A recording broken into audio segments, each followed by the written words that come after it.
Yeah, there was a lot of stuff that I knew had to bring, I kept with me. And it didn't break, so that was a good thing.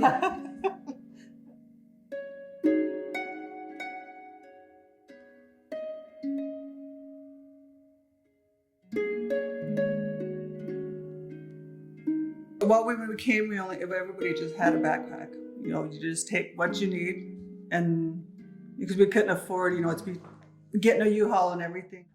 There was 9 of us, and my sister, the place was a 2-bedroom, so it was tight, it was crowded.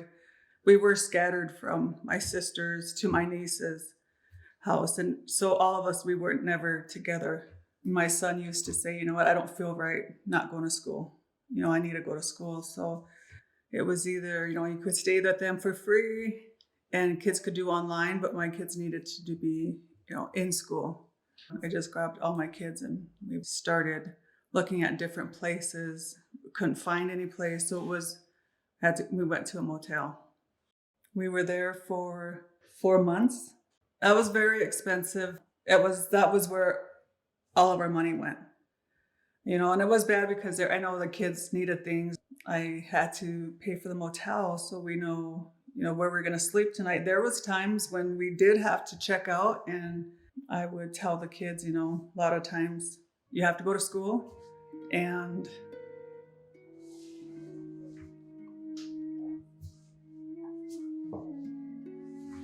just so they could get their mind off everything else. There was times I had to lie to them and tell them, oh, we're going to have to leave today. I said, no, we don't need to leave today, but maybe we could find something different. And it was lying because I knew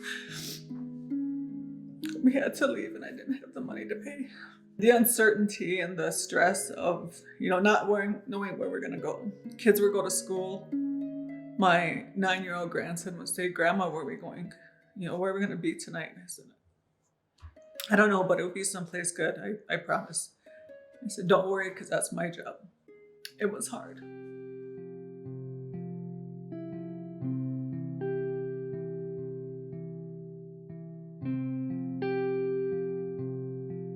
I left an abusive relationship that I'd been in for 8 years. And one day I got kicked in my kidney real hard, and it dropped me to the floor. And that's when I said that was enough. I walked out, me and my kids. We didn't have any belongings with us. It was just us. We left.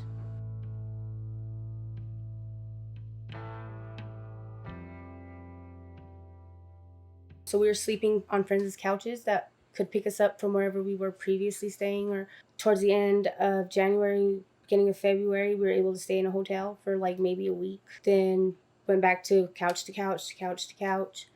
And I mean, with 5 of us, 6 of us, 7 of us, because I have a granddaughter, it's really, really hard.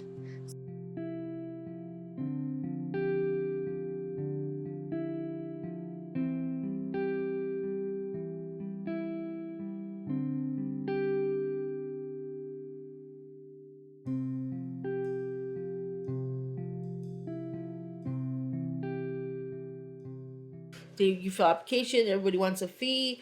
There's a lot of scams out there. It's just it's hard. It really is. A lot of people don't want to rent without having 3 times your income or asking a lot more for their properties. But nowadays, to find a place, it's hard. Every day that I get up and start looking, then you see the same listing in the paper and the web, and there's nothing new. It's either a scam, or it's already been rented, or you don't make enough money, or you don't pass the background. And and they want application fees. Now that my money's almost gone, I'm like, what are we gonna do for tomorrow? How is tomorrow gonna get paid? Where are we gonna stay? You know what I mean? I'm like, it's crazy.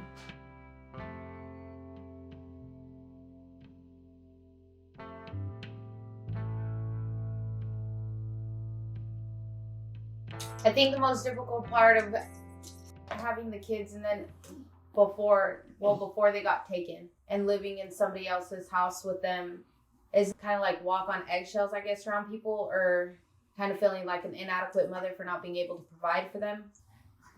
And our addictions, we didn't have our marriage. It had fallen to the wayside. We went our separate ways. I got custody of my kids in end of 2019. When I first got them back, that was one of the hurdles. Like, I came into transitional housing, and the transition from them going from CYFD custody to my custody was supposed to be like a 2 or 3 month transition. The transition ended up happening within a month. The sober living houses, they have one that's for women and children, and they have one just for women, and they have one for men, but they don't have one for men and their children.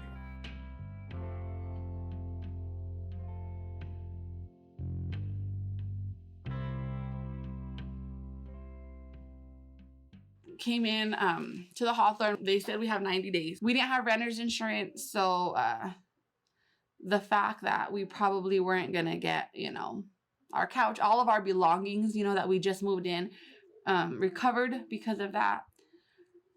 I think a lot of it is just we take it one day at a time because we didn't know what was coming, the next day, period.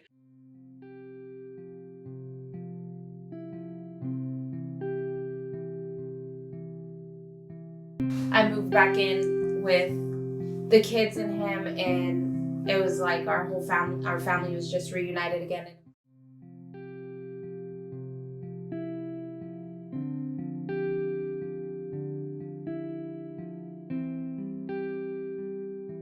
I get SNAP, but everything is so expensive, and we lived on microwave food forever.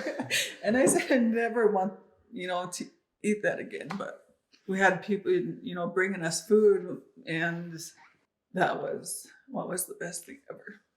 That was the main reasons why they had to go to school.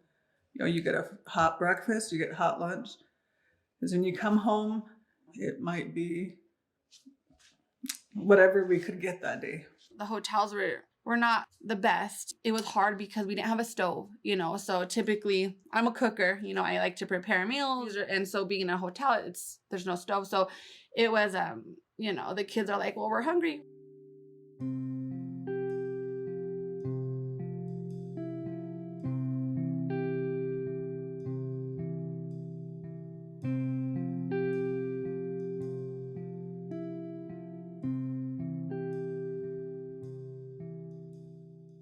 Not only worrying about food and money, and it's also their safety. So we went from motel to motel to motel, and there was a few of them that I would not recommend. There was just sleepless nights. We even used to put furniture in front of the door. It's scary. There was so much going on, but with the kids, they didn't sleep too well. They had to get up and go to school, but they had to just make it work. And that was what I always tell them. I'm sorry, we just got to make it work. It's something I never, ever want to experience again. I was dying inside. And to stay strong in front of my kids it's probably the hardest part, because I do my best to make sure that my kids don't have to feel the stress that I feel or see the struggles that I have to struggle with. Because it affects them, Sorry, get emotional about that. And I think because they get upset, and then we're stuffed in the car, and this is like we're in a borrowed car on top of that. I don't know. This is hard. Or I'll be sitting somewhere, waiting for my kids to get out of school, and I pick them up, and it was just so hard because I had to play things off. Oh, we're gonna go to the park, or we're just gonna go for a ride. We're gonna go up to the mountains, and deep down, I knew, because we had no place to go. That was hard.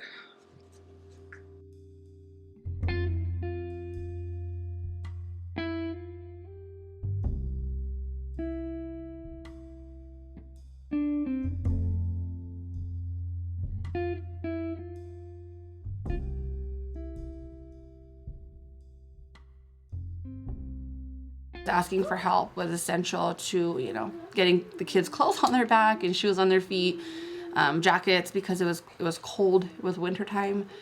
I really commend the schools on, like, through this whole process when they were going through CYFD. And when I first got them back, like, the teachers really helped me out a lot with, when it came to homework, they would send extra notes or they would give me phone calls. And I think at times they seen my struggles. And that's why I love the school the kids go to, because it's not just the kids they pay attention to, because they invest not only into the kids, but into us too. Because I looked into shelters. They denied me because I didn't have birth certificates. I didn't have birth certificates because my abuser controlled them all. The homeless liaison, he helped with getting them birth certificates for my kids again. They want all kinds of documentation when your abuser controls literally every aspect of every situation and everything of your life. You don't have access to any of that. A lot of places don't understand that. The homeless liaison, he helped with getting them clothes so they could start school, because my ex kept we had nothing. We had no clothes. We had nothing. I couldn't send my kids to school in the same clothes day after day. I didn't have the resources to wash the clothes. Like, they asked how could they get him transferred to a new school, but I didn't have a school I could even put him in. I would have rather him stay in that school even if he wasn't going, so that it wouldn't be from school to school to school, and I would look even more inconsistent as far as, CYFD or the schools or anybody for that matter.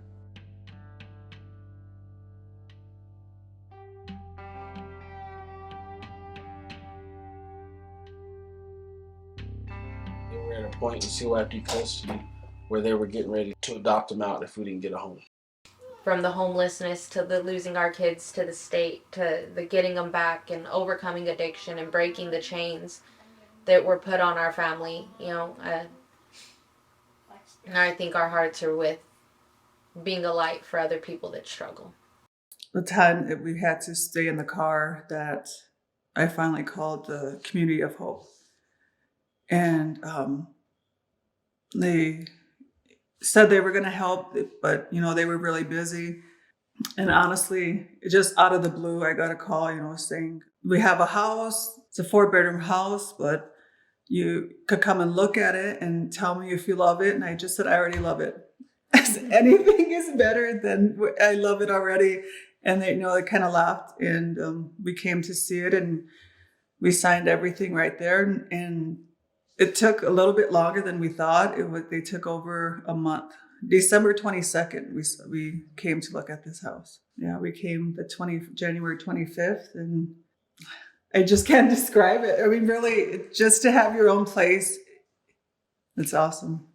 The first day or two, when we got the place, they had their friends come over. And that was such a big deal for them, because for them to say they live in a motel is something they didn't tell a lot of their friends at school. It was hard for my daughter, because some kids were figuring out that, oh, you're homeless and you live in a motel, and she was heartbroken coming home. Kids were teasing her, and one of the girls actually came up to her and she said, we lived at that same motel for almost 3 years. The landlord and provided the furniture that we have in the kitchen now. I mean, we came and there was beds in there. And then we also got help from the Salvation Army. What else was it? Kitchen stuff. We got through it. It was very hard, but we got through it. And it wasn't because of just us, it's because the whole community helped.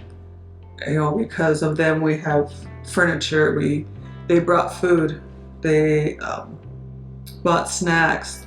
It was just the whole community did it, and we're so grateful for that. It was really hard. It was really hard. I went through it, and I just never want to do it again. We want to help people that are going through it now, because I know there's a lot of people out there, and women and kids is what really gets me the most. It's not their fault that they didn't ask for any of it, but things happen sometimes, and we just got to work through to make it better.